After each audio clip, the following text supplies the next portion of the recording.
Hello and welcome to the course. This is a very short lecture.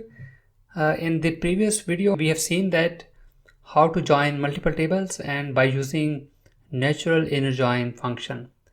And the requirement for this inner join function is we should have physical relationship between different tables. So for example, if I delete the relation between product category and product subcategory, so I have deleted.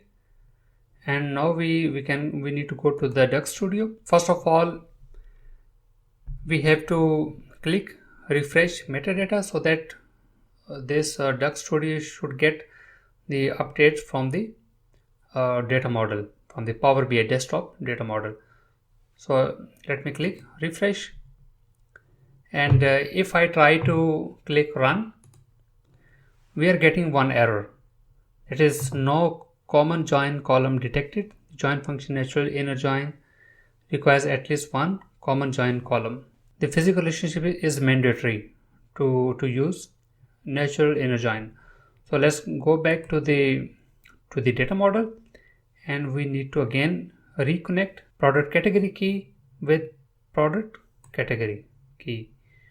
So we again have a connection there. Now let's go back to the Duck Studio and refresh the metadata. So the metadata has been refreshed.